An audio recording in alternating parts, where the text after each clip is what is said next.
Hello students, welcome to my YouTube channel, and today we are going to study about the single slit experiment that is related with the diffraction of light.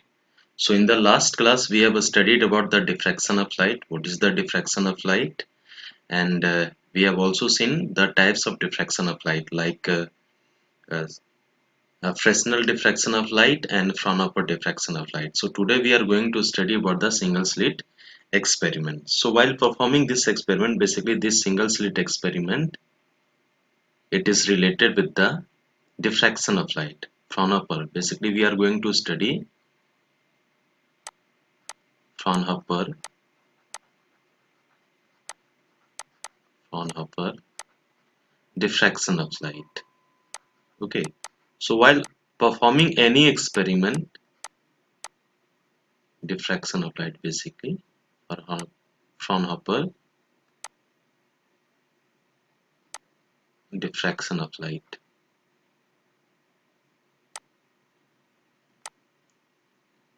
Diffraction of light. So while performing any experiment, we need certain arrangement. So first we will see the experimental setup for single slit experiment. Experimental setup.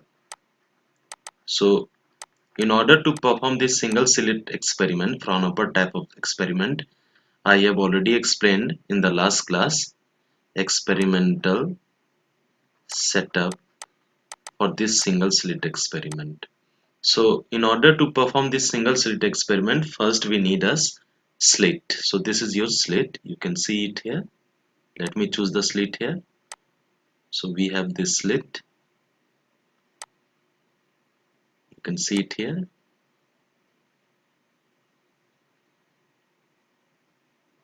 Here we have slit. And we have screen also here. This is your screen. You can see it here. This is your screen. Here is the screen. And we have one monochromatic source of light. So here one monochromatic source of light is placed. In Fraunhofer diffraction of light, basically the source of light, here is the source of light, S is the source of light, monochromatic source of light. So S is the source of light and this is your slit. S is the source of light and it is a monochromatic source of light.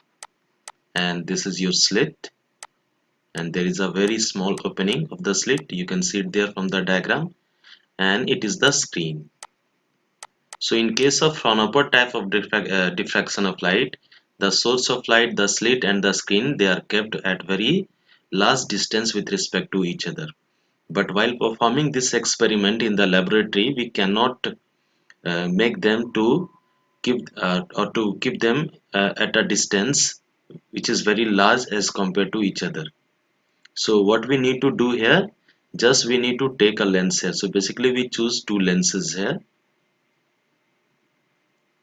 Like this, you can see it here. Two lenses we are choosing here. These are the two lenses. You can see it here. This is your first lens. This lens is L1 and we have another lens. This is your lens L2. Two lenses are there. Okay, these are the converging lenses. Convex lenses are there.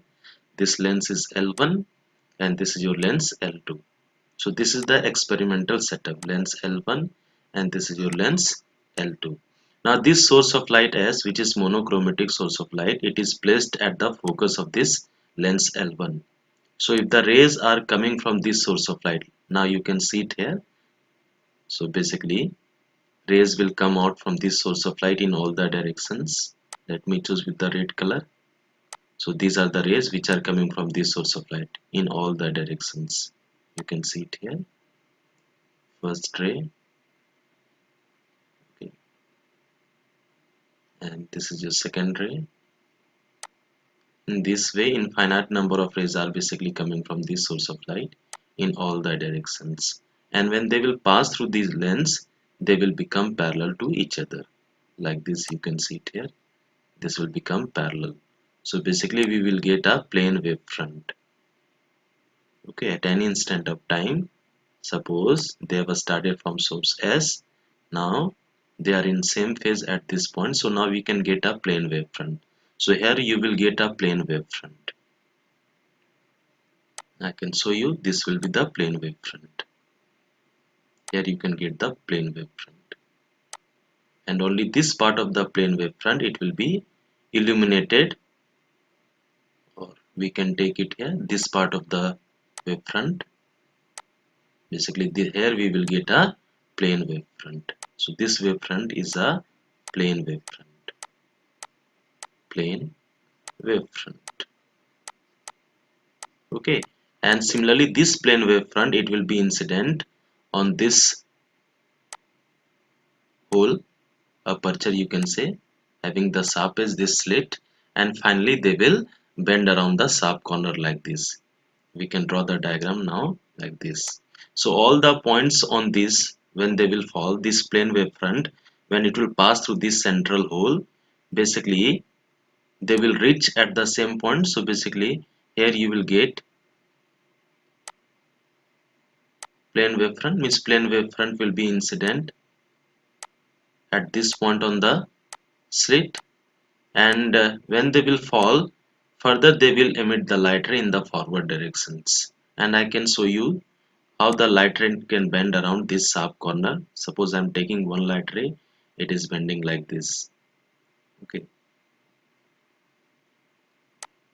you can see it here. Here the light ray is bending around the sharp corner and it is traveling along this direction. You can see it here. One light ray I'm taking. Another light ray also we can take.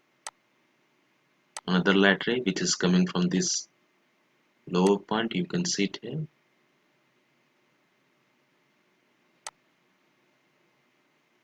Okay, like this.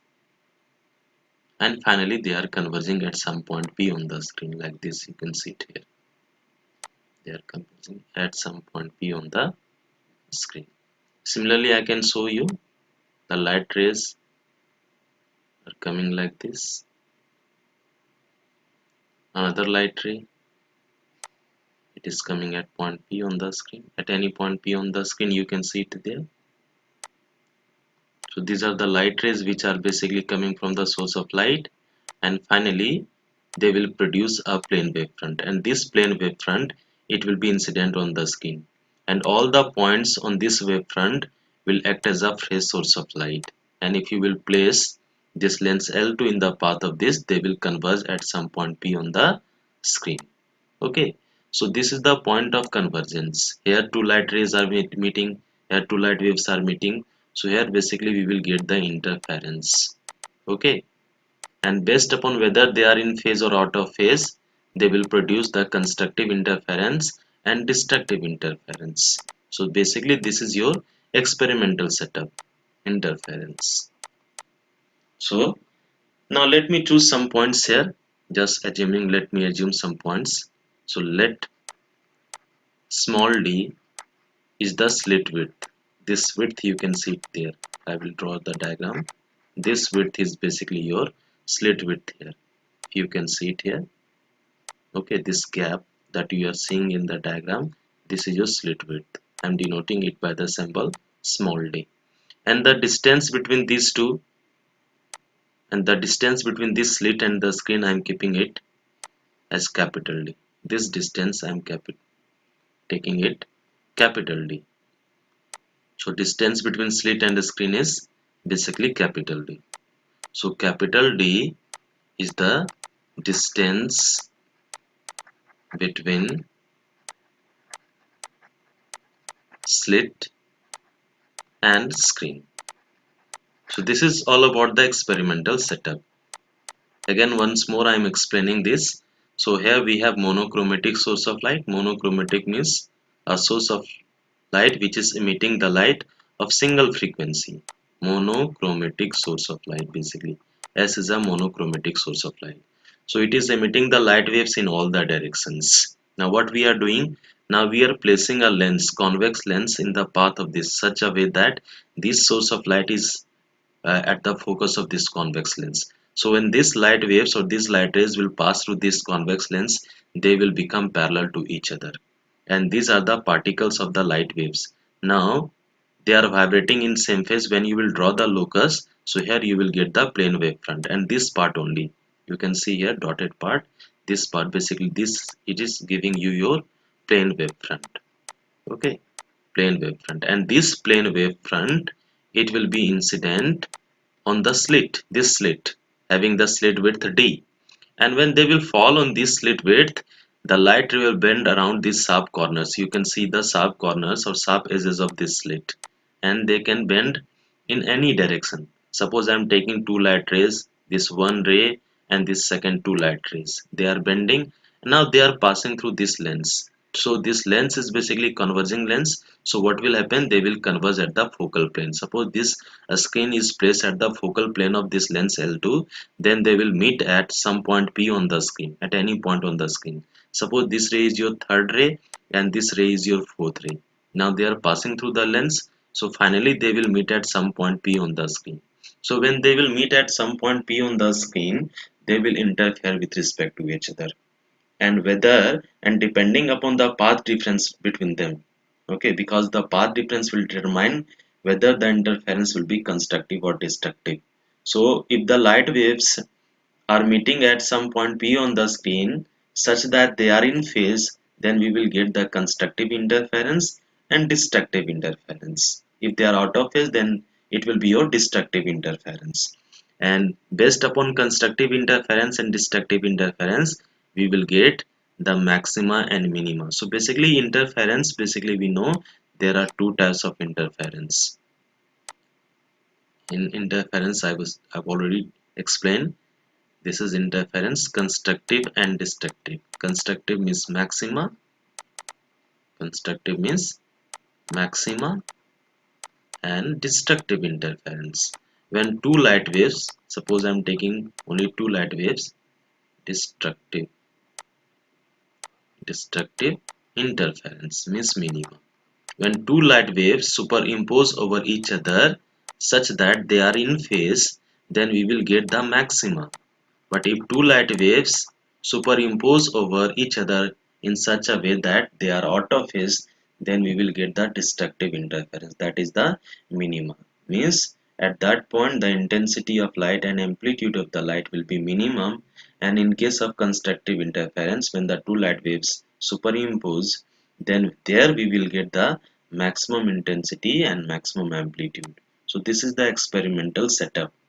Okay, so in order to find out whether the point P is a point of, suppose this point is P, okay, any point, suppose I'm choosing this point P on the screen, whether this point P is a constructive interference or destructive interference. On the screen, where we will get the maxima and minima. This is our discussion in this topic. So basically one by one I will explain. Okay, so let me first concentrate at the center. At the center, maxima will be there. Okay, from the diagram itself, you can see it there. All the light rays which are passing from this slit, they will fall at the center in phase. I will draw this. So first, I'm going to calculate the central maxima. Why at the center of the screen, the intensity of the light or amplitude of the light coming from this plane wavefront, they will be in phase, central maximum. Okay, first I'm going to calculate the central maxima. This is a very simple explanation here. Let me redraw this diagram once more. Just I will draw the simple diagram here now. I will just remove the lenses. So basically we have two slits. Sorry, we have one slit here. So this is your slit, you can see it there. And there is a very small opening or sharp edge of the slit we need to choose. So here we have slit. Okay, this is your slit, and the slit width is D. And here we have one screen. This is your screen, and here is one source of light as we can choose. Here is one source of light. You can see it there. And from the source of light, basically when we are placing the lens, we are getting the plane wavefront, and this plane wavefront, it will be, or it will illuminate this slit. You can see it there, all the points, these are the points. Okay, here plane wavefront will be incident on this slit, and each point on the wavefront will act as a fresh source of light, and they will emit the secondary wavelets. This is the plane wavefront I have already drawn. This is your plane wavefront that is incident, and each point on this wavefront will act as a new source of light. So this is basically 1, 2, 3, infinite number of sources of light are there. So let me choose the diagram. Suppose one light wave, it is coming from the upper part of the slit, like this you can see from the diagram. Suppose one light ray, it is coming from the upper part. Okay, and it is reaching at the center. Suppose this is the center of the screen. Similarly, other light ray which is coming from the lower part of the slit and meeting at the center. They will be in the same phase because they are traveling the equal distance. Similarly, another wave which is coming from the upper part of the slit and meeting at the center, or just falling at the center, they will be in the same phase. Like this we can draw the diagram, and you can see it there, all the light waves which are coming from the plane wavefront and just meeting at the center, they are in same phase. They are in same phase. They are in same phase. So point P will be the point of constructive interference. Okay, let me explain it for you. This is the point P on the screen, and all the light waves which are coming from this plane wavefront and meeting at point P, they are in same phase. Okay, so clearly we can say that all the secondary wavelets, so this is basically your plane wavefront that is incident on this slit, plane wavefront, and each point on the plane wavefront will act as a phase source of light, and they will emit the secondary wavelets. So we can say that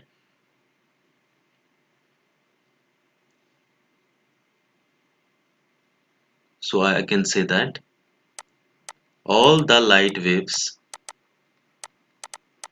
all the light waves which are coming from upper part of the slit, upper part, and lower part of the slit, lower part of the slit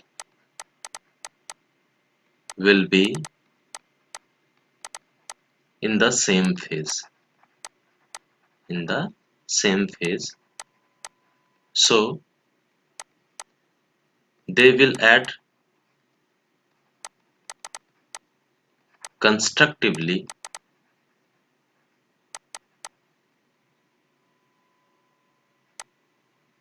constructively to produce maxima at center, known as central maxima, known as central maxima. So basically at the center we are getting the maximum intensity of light.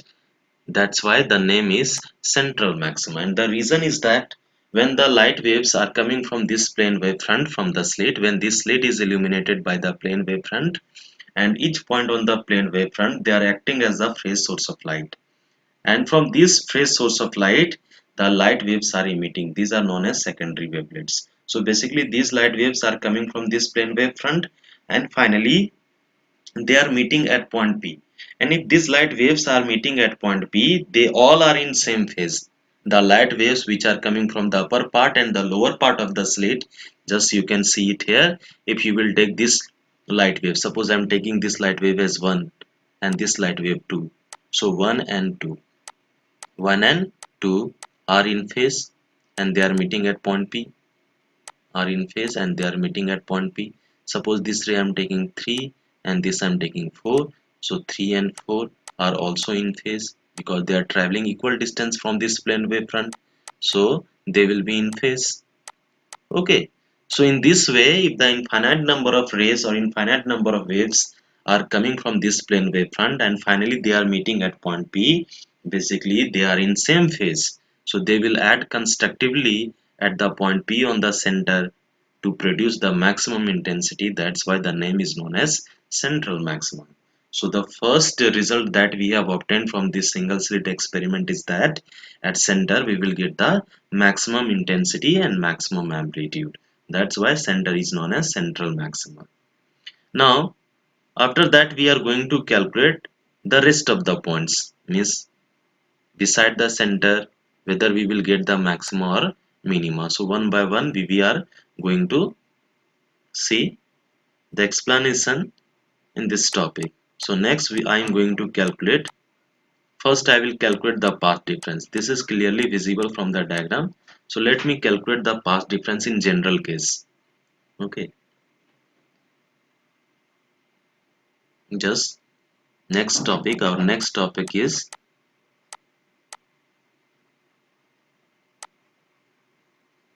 calculation of path difference. Okay, calculation of path difference between any two waves. So suppose I am choosing these two light waves. You can see it here. Let me choose. First I am choosing the diagram. Let me calculate the path difference. So here we have one slit.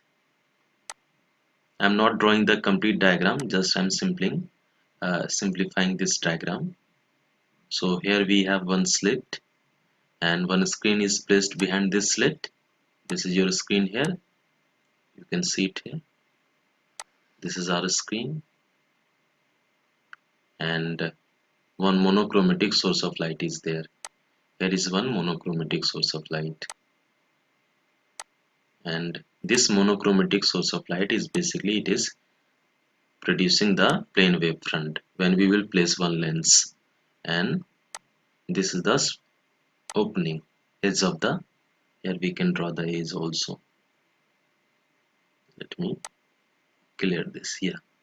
So here we have one slit, and these are the sharp corners of the slit. You can see it here.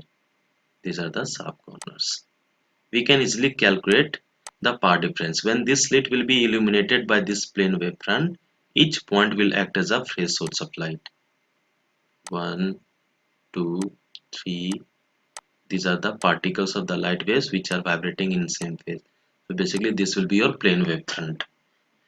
Okay, now we are interested in calculating the path difference. Suppose I'm choosing two light waves. Okay, this light wave we can choose here. One light wave which is coming from this upper part of the slit, and suppose it is meeting at some point P on the screen here. I am choosing another light wave which is coming from the lower part of this slit, and it is meeting at some point P on the screen. Okay, they are meeting at some point P on the screen. Let me choose this point P. So at point P basically they are superimposing. Okay, angular position I can calculate because this slit and the screen they are kept at very large distance. So basically these two light waves will be almost parallel to each other. Suppose angular position with respect to this horizontal I am taking theta n. This angle is theta n. Then this angle will be also equal to theta n. So basically theta n is giving the angular position of these light waves. Okay. Now the slit width, this is the distance between these two light waves. Sorry, this is the distance. This distance is known as the slit width. Okay, the opening of this slit is known as slit width. So basically this is your slit width here. And this slit width I am taking by small d. This point I am choosing as S1 and this point I am choosing as S2. Same in case of YDAC. So how we can calculate the path difference? Path difference we can easily calculate. The path difference between these two waves we can easily calculate. Path difference we denote by the symbol delta x, and path difference between these two waves we can easily calculate. What is the path traveled by the wave which is coming from S1? It is S1p. And what is the path traveled by the wave which is coming from point S2? It is S2p. So we can easily calculate the path difference. The path difference more path is traveled by the light wave which is coming from point S2. So we can calculate S2P minus S1P, where S2P is the path traveled by the wave which is coming from the source S2 and meeting at point P on the screen, and S1P is the path traveled by the light wave which is coming from S1 and finally meeting at point P on the screen. So this is the path difference. Path difference we have calculated. Delta X, it is equal to S2P minus S1P. This is the path difference. Now we are interested in calculating this path difference in terms of this slit width. D is basically your slit width here. Slit width. And this theta n is basically your angular position of this light wave. Angular position of these two light waves. So what I'm doing, I'm just drawing a perpendicular. Okay, let me draw one perpendicular from S1 on S2. This is your perpendicular here. Let me draw the perpendicular. This is the perpendicular line. Let me draw this perpendicular line. Okay, this is the perpendicular line. In such a way that, okay, these two distances are basically equal to each other. Suppose I'm drawing this perpendicular. This is your perpendicular. This point I'm taking in such that these two distances S1P is equal to NP. These two distances are equal. Okay, so now here we can calculate the path difference. Delta X, now we can write down S2P, can we write down? S2P can be written as S2N plus NP minus S1P, and by construction just I've told you this NP is equal to S1P. So NP minus S1P, it will be cancel out. So delta X will be basically equal to S2N, because S2N is the extra path traveled by the light wave which is coming from the S2. So this is the path difference. Now we are interested in calculating this S2N. We can easily calculate. Okay, so if this angle is theta and this angle will be, because this angle is 90 degree, the whole angle is 90 degree, so basically this angle will be equal to 90 degree minus theta n, and finally this angle will become, you can see it here, this angle will become theta n. Now look at in this triangle. If you will look at this triangle S1 and S2, just look at the triangle, just you take the angle sine theta. So sine of theta, and sine theta is equal to perpendicular. What is perpendicular? Perpendicular is S2n. And what is base? The base of the triangle is, sorry, hypotenuse. We need to, sine theta is equal to perpendicular upon hypotenuse. So S1 S2. So sine of theta n, it will be basically S2n is equal to, we don't know, we are interested in calculating the value of S2n, divided by S1 S2. S1 S2 is equal to small d. So now we can calculate the value of S2n. So S2n will be equal to d into sine of theta n. So here we have calculated the path difference. Delta x is equal to d into sine of theta n. And if the theta n is very small, because the screen is placed very far away, if theta n is very small, then we can use the property, one of the property, if the angle is very small, sine theta is equal to tan theta is equal to theta. So delta x, basically it will be equal to d into sine of theta n, and sine theta will be equal to theta, so d into theta n. So we have calculated the path difference, general path difference between two light waves. Okay, the path difference delta x is equal to d sine theta is equal to d theta n. Okay, so basically from this path difference we can calculate the phase difference, and phase difference will determine whether the light waves will act constructively or destructively when they will superimpose on each other. Why we are interested in calculating the path difference? Because the path difference will give the phase difference between two light waves, and phase difference determines the types of interference, whether the interference is constructive or destructive. When the light waves, when they are superimposing on each other, if they are in phase, then they will produce the constructive interference. And if the phase difference between two light waves, they are out of phase, they are odd multiples of pi, then they are said to be in out of phase, and they will produce the destructive interference. So path difference now we have calculated. Now we are going to the positions of minima. Okay, one by one I will explain. First, let me calculate the position of minima on the screen, where we will get the minimum intensity of light on the screen. So next, I am interested in calculating the position of minima. Position of minima. Okay, this is the new topic now. Here, position of minima. At which point on the screen we will get the minimum intensity of light. When the light waves which are coming from this plane wave front, they will fall on the screen. Okay, so let me first draw the diagram first. So suppose this is your slit. Let me choose the slit here first. This is your slit, and we have the screen also. This is your screen, slit, and then we have a screen. Let me choose with the same color.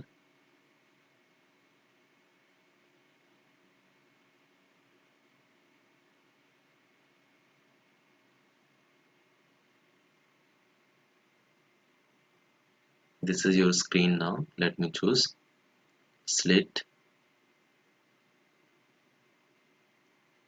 then screen also we need to choose. Yeah, this is your screen, and we have one source of light. So here we have monochromatic source of light. This is your monochromatic source of light, and this is the slit width. Let me choose the slit width also. Okay, this is the slit width, the small d we can choose.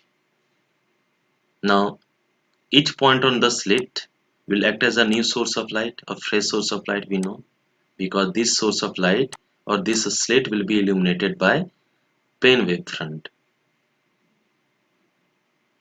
Okay,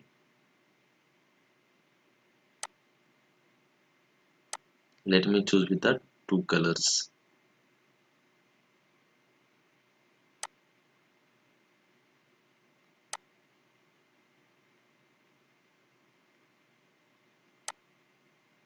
One, two, three, four, then black.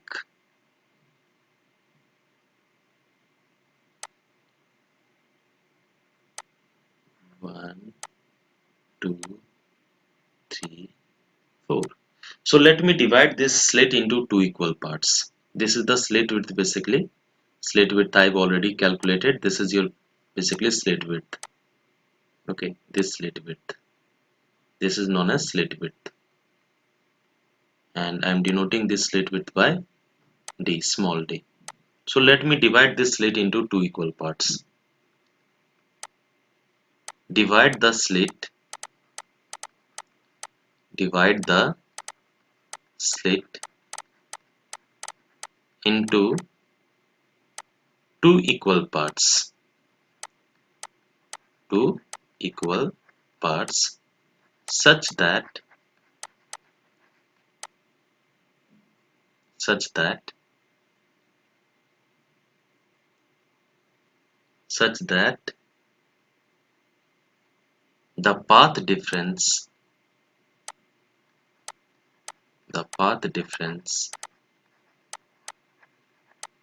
between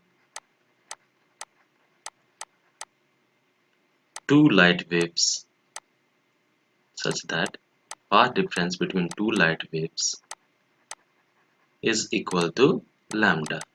Okay, so if I'm choosing a ray which is coming from the upper part of this slit, let me choose this with the red color. Suppose it is coming from here. Now since we have divided this slit into two equal parts, so I can say that suppose one light wave it is coming from the upper part of the slit and meeting at some point P on the screen. At the same time, one another ray is coming from the lower part of the slit. Okay, and it is also meeting at the same point on the screen. How we can calculate the path difference between these two light waves? Now this distance is basically d by 2 d by 2. So when you will divide these two slits into two equal parts, what will be the part difference now? Or what will be the distance between these two waves? Slit width will be basically it will be become d by 2, and the lower part will also become d by 2. This is d by 2, and just I have assumed this length is basically equal to lambda. If one light waves is coming from upper part and lower part, the part difference between these two light waves is equal to lambda. Okay, or if you have not understood, just concentrate here. Suppose this angle I'm taking for first minima, position of first minima basically I'm calculating. So just I'm taking this angle as theta 1, and this angle is equal to theta 1. So then what will be the part difference between these two light waves? 1 and 2. Part difference we can easily calculate. Delta x will be the part difference, and what is the slit width now between these two light waves? It is equal to d by 2 into sine of theta 1. Or we can write down d by 2. So if that theta is very small, then I can write down theta 1. This will be your part difference. Okay, now but what we are doing here, if this total difference is the total distance, if d is equal to lambda, d is equal to lambda, then I can write down it is lambda by 2 basically. Okay, suppose this distance I am taking lambda.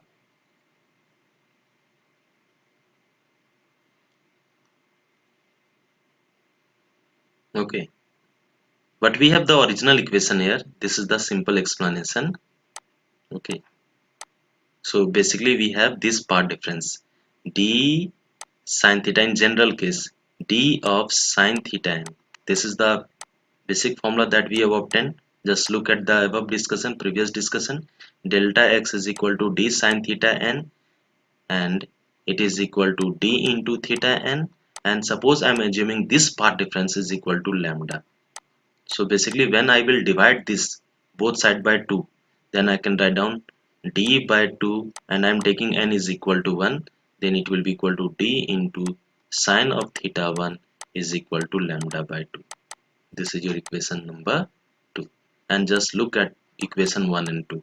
If you will look at equation 1 and 2, you can say that delta x is equal to d by 2 into sine of theta 1. It is basically equal to lambda by 2. So part difference between these two light waves is basically lambda by 2, because d is equal to lambda here I am choosing. Or directly if you will say that the part difference between these two light waves of basically this d is equal to lambda, then the part difference delta x, it will become d by 2 into theta 1, or d by 2 into sine of theta 1. D is equal to lambda, so lambda by 2 it will become, sorry, it will become lambda by 2 here. Sorry, just wait for a minute. It will be equal to lambda by 2. So part difference we have calculated between these two light waves. Now if the part difference we have calculated, now we can easily calculate the phase difference. So there is a relationship between phase difference and part difference, and this formula will give you the relationship between phase difference and part difference. So next I'm going to calculate the part difference. So delta x is giving you the phase difference, and total cycle, the path traveled by a wave is equal to lambda, and phase difference suppose I'm representing by delta phi, and total phase angle in one cycle it is equal to 2 pi. So from here we can calculate delta phi, phase difference between these two light waves. It will be equal to delta x by lambda into 2 pi. Put the value of delta x, means part difference. Part difference we have calculated. The part difference is basically lambda by 2. So lambda by 2 into lambda into 2 pi. 2 pi, sorry, 2 cancel, lambda lambda cancel. So basically it is equal to pi. Pi means out of phase. If two light waves have a phase difference of odd numbers, pi, 3 pi, 5 pi, then they are out of phase. So basically at point P we will get the minimum. So basically when we are getting the part difference d sine theta is equal to lambda, we are getting the minimum value of intensity at point P. Similarly we can prove that, similarly we can prove that. So thus from this condition, from this explanation, thus we can say that thus for first dark fringe. Dark fringe means minima. For first dark fringe means minima, the path difference delta x is equal to, just I have given you d into sine of theta n, and I am taking one d of theta 1, it will be equal to lambda. Similarly, we can prove for the second dark fringe. If you will follow the same pattern, similarly we can prove it for, now we can divide this slit into four equal parts. If you will divide these two slits, this slit into four equal parts, again we can calculate the path difference between any two waves.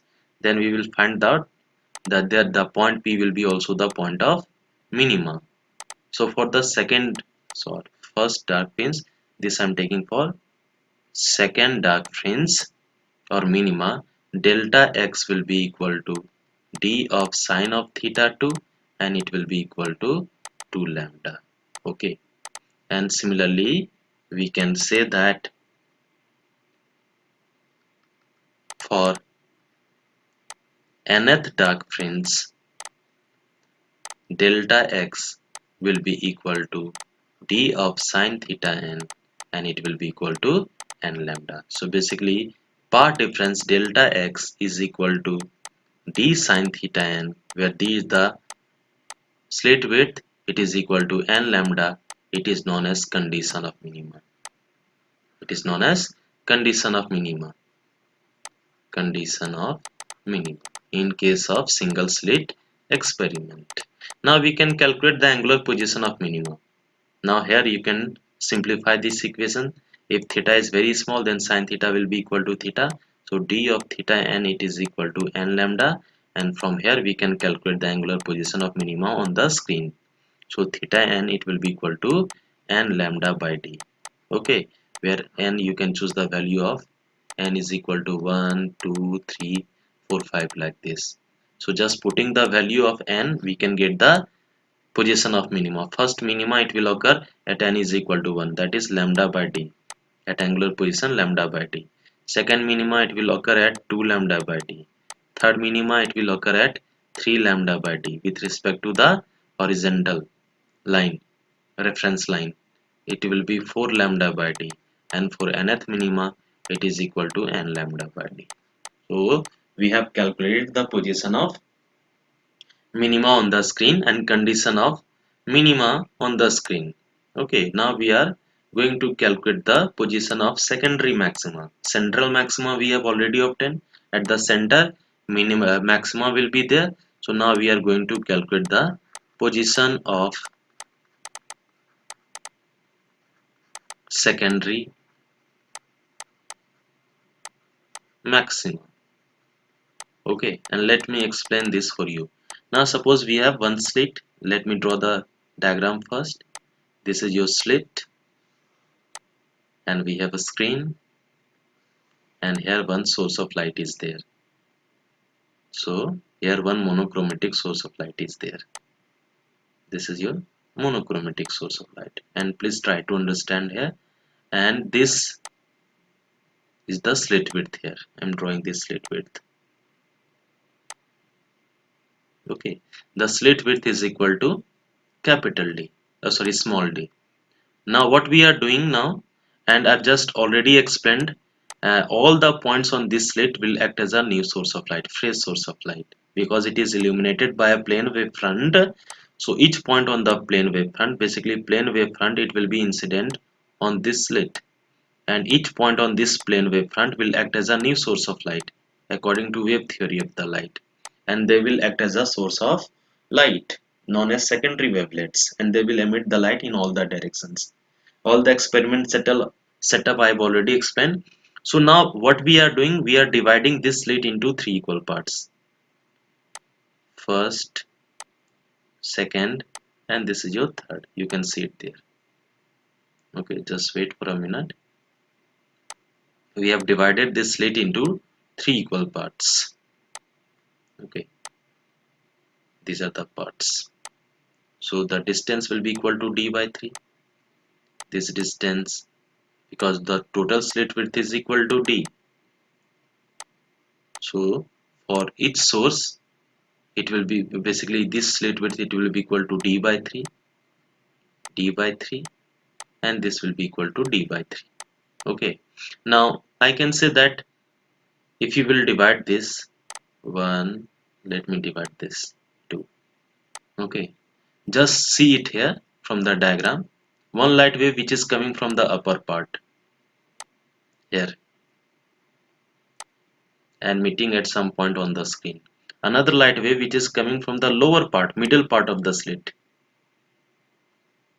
This middle part of the slit. Okay, you can see it there and meeting at point P. And third light wave you can take at the lower half, but I am just leaving it here. Just look at here.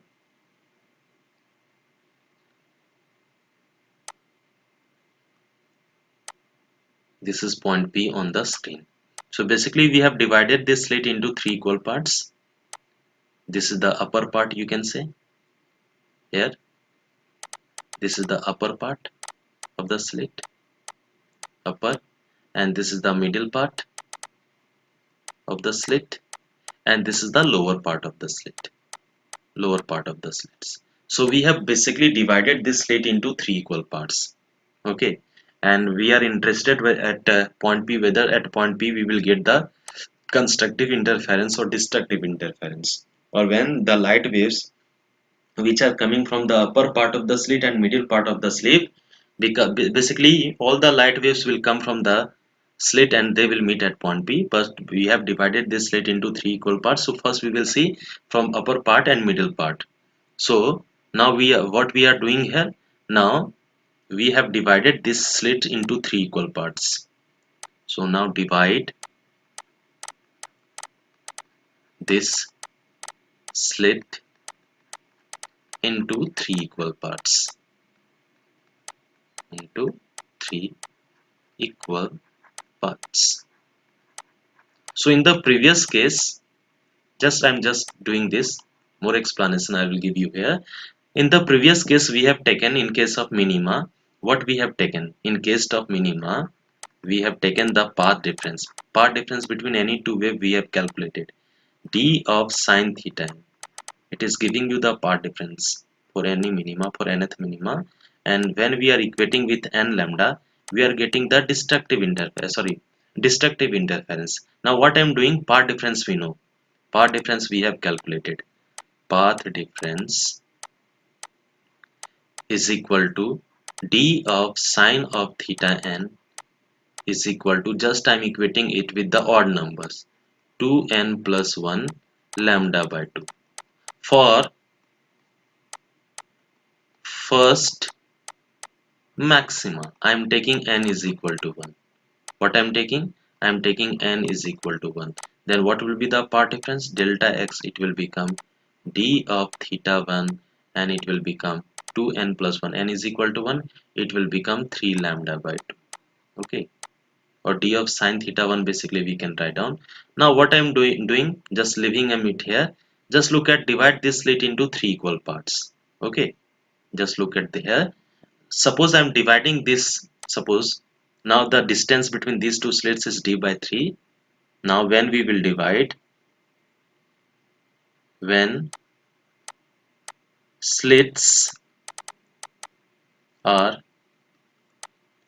divided into 3 equal parts, then the path difference between two light waves coming from upper and middle part of the slit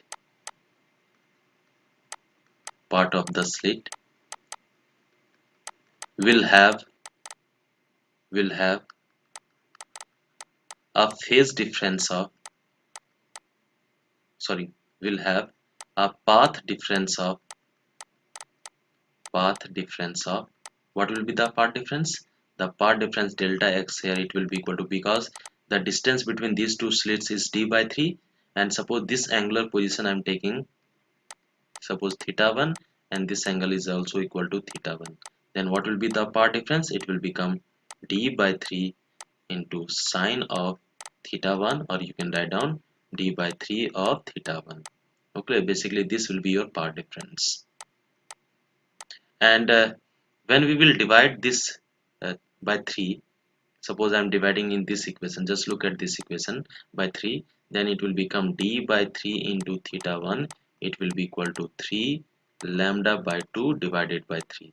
So 3 cancel out, so d by 3 into theta 1, it will become basically lambda by 2.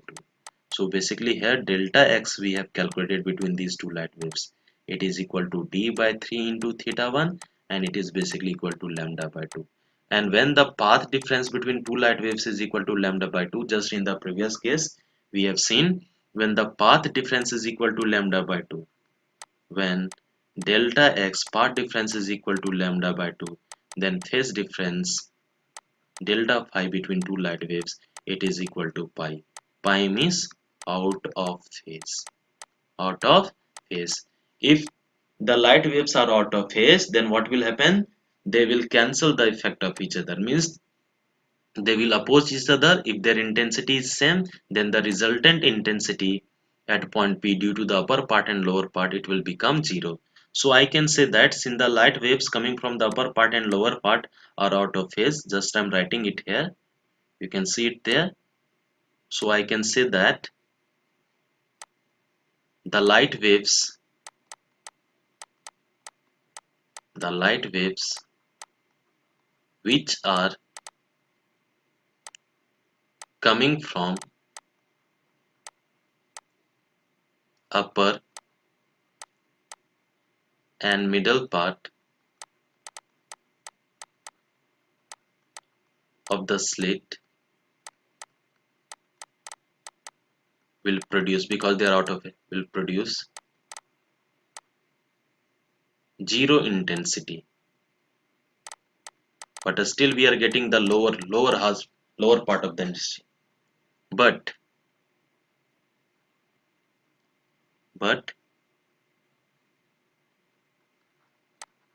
we will get the light at point P due to the lower part of the slit only, lower part of the slit. So point P will be a point of maxima with reduced intensity, because now we are getting the light only due to the d by 3 part of the slit, because all the light waves which are coming from the slit having the slit width d, we are not getting the light, we are getting the light only due to the d by 3 part of the slit only. Now light is coming only from the d by 3 part of the slit. So basically the intensity will be reduced, but still we will get the intensity in this condition. So in general, now we can write down the formula. Similarly, we can prove this for the second maxima, secondary maxima, tertiary maxima, and so on. So in general, we can write down, in general, now we can generalize this formula. For maxima, the path difference between these two light waves, delta x must be equal to 2n plus 1 lambda by 2. Okay, and delta x we have calculated, path difference between two light waves, it is equal to d into sine of theta n, it is equal to 2n plus 1 lambda by 2, and from here we can calculate the angular position. If angle is very small, then sine theta will be equal to theta, and it will be equal to 2n plus 1 lambda by 2, and from here theta n we can calculate.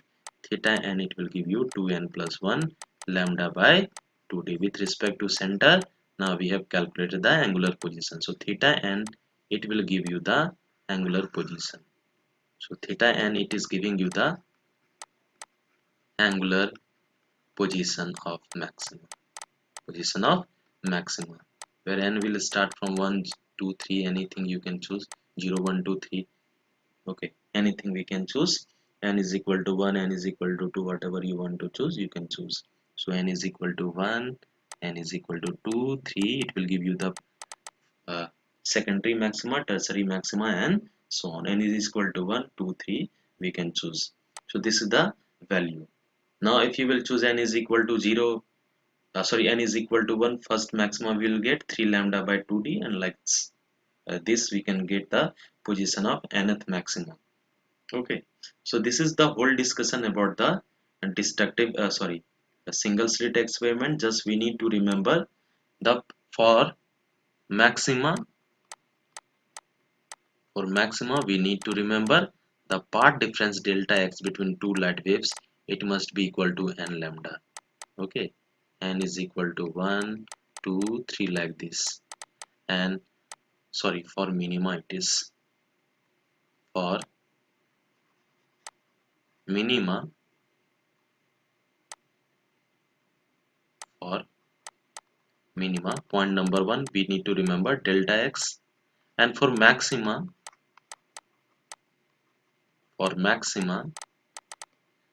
delta x, it will be equal to 2n plus 1 lambda by 2. N is equal to 1, integers are there 2 3 4 like this. Third point we need to remember is that center will be a point of maximum, means at the center of the screen point of maximum we will get the maximum intensity. And number 3,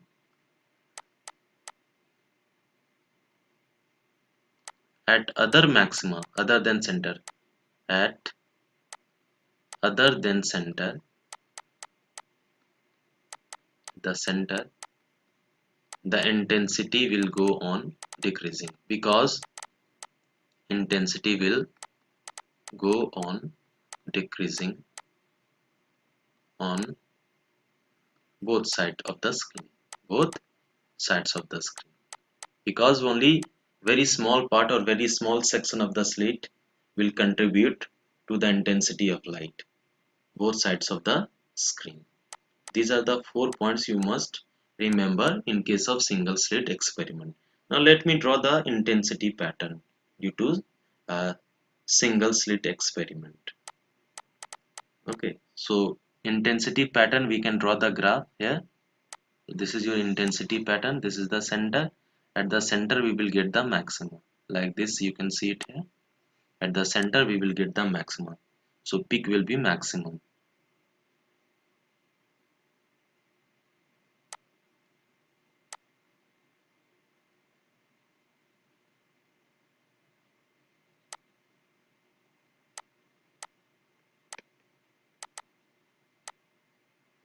Just wait it here.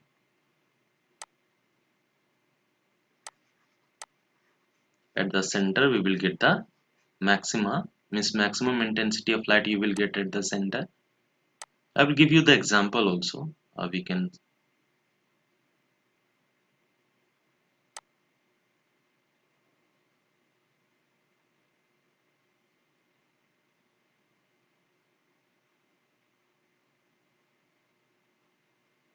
and on both side of the screen the intensity will go on decreasing, like this you can see it. Okay, at the center we will get the maximum intensity. This is your center. At the center we will get the maximum intensity of the light. Okay, and angular position also we can calculate. These are the minima. This is your maxima. Let me do it for you. This is your maxima, and after maxima on the screen you will get the minima. So basically this point is minima, first minima. Okay, this is also your minima. After this you will get the maxima. This is your maxima where the peak is maximum, but the intensity has reduced. Again there will be minima. So alternate maxima and minima, if you will perform this experiment, you will get on the screen also.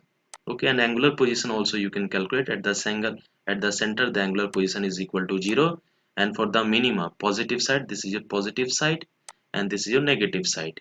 Positive side, the first lambda by d, I have already calculated. Second, you will get 2 lambda by d, and nth minima you will get at 3 n lambda by d. For next, this side it will be equal to minus lambda by d. It will be equal to similarly minus 2 lambda by d. So basically these are giving you the angular position of the minimum. Maxima also we can calculate angular position. Angular position. This is giving you the angular position of minimum I have drawn here in the diagram. So this is all about the single slit experiment. Now we are interested in calculating the fringe width of central maxima, or what is the width of the central maxima. This topic we am going to discuss. Basically the intensity will go on decreasing with respect to central maxima, which will be in the ratio. Now we can write down one important point here.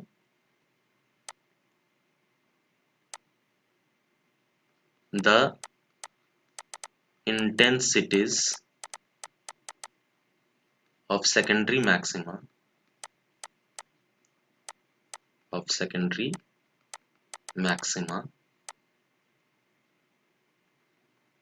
relating to the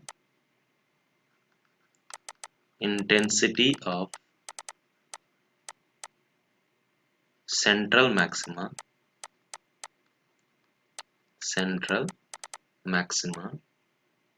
are in ratio. This is the ratio, you need to remember this. If the central maximum we are taking 1, the ratio will go on decrease, means the value will go on decreasing. 1 by 21, then 1 by 61, then 1 by 121, and so on. Basically the intensity of the first secondary maxima is just 4% of that of the central maximum. If you will calculate what is the decrease, one is the 1, central maxima intensity is 1, then the first secondary maxima the intensity is 1 by 21. So if you will calculate the percentage decrease, then you will find out the secondary maxima is just the 4% of that the central maximum. So there is a huge reduce in the intensity of light. At the center you will get the maximum intensity. I can give you one example also about this, why we are getting the central maxima and other side we are getting the minimum intensity. Suppose we will take a cardboard here. Suppose I am choosing a cardboard, opaque object I am taking. You can see it here. Like this, let me choose. This is your cardboard, and there is a hole. There is a hole here. I can choose this hole here. Okay, here is one hole, and sharp edges of the holes are there. And now here we are placing one screen. So behind this cardboard, we are placing a screen here. This is your screen. And suppose this hole it is illuminated by a source of light, monochromatic source of light. Here we are keeping this monochromatic source of light. We can perform this experiment also. Okay, this slit, this is known as slit. This slit having the sharp edges, slit having sharp edges. Then you will observe that at the center you will get the maximum intensity. Here you can see that if you will perform this experiment, the light rays are coming. Suppose the parallel light rays are coming, they will bend around the sharp edges from this monochromatic source of light. They are coming and they are passing through this slit, and they will passing through this slit or aperture. What will happen? They will bend around the sharp chord, the sharp edges. Okay, and here you will get like this. Here you will see that at the center, this center, at the center you will get the maximum intensity. Here you will get the maximum intensity. Here one bright spot will be formed at the center. Maximum intensity you will get. Intensity at the center. And beside this center you will get a ring shape structure of minima. Very fine structure here you will get. Here you will get the minima. Here minimum. Okay. Means minimum intensity. Fringes you will get. Here it will be minimum. So this experiment we can perform in our lab also, and we can observe that At the center we will get the maximum intensity of light, and on the both side of the center you will see that the intensity of light is reducing. Okay, still you are getting the light in the geometrical shadow of the obstacle also, but the intensity of light is going on decreasing on both sides of the screen. So this is all about the single slit experiment. Now we are interested in calculating the fringe width. Now what is the fringe width? Linear width of the central maxima. Okay, if you will draw the diagram, let me draw the diagram. So our next topic is our next topic is angular width of angular width of central maxima. Let me draw the diagram first. So this is my slit here. This is slit. This is my slit, and this is the slit opening, you can say. Okay, and we have one screen which is just behind this slit,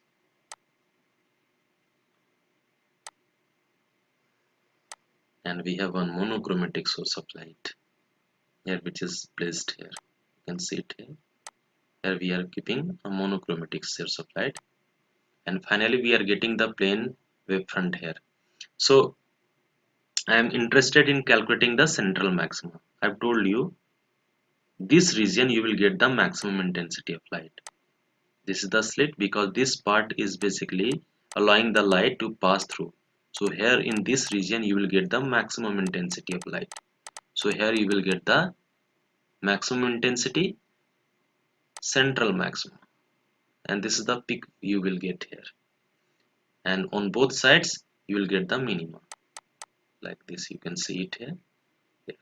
And we have already calculated the angular position. This angular position I have already calculated. It is equal to lambda by d, and it is basically minus lambda by d with respect to center, if this is the center. Now we can easily calculate this angular. Okay, this is the first angular position. This angle is equal to theta 1, theta you can take, and this angle is also theta. Angular position we have already calculated, it is lambda by d. So basically this angle, this is your central maxima, you can see it there, central maxima, and this angle, suppose I am taking theta, and this angle is equal to theta. So the total angle subtended at the center, it is equal to 2 theta. So angular width, suppose I am representing in angular width by beta. So angular width beta, it will be equal to theta plus theta, and this theta angle, it is equal to lambda by d, and it is also lambda by d. So basically it will be equal to 2 lambda by d.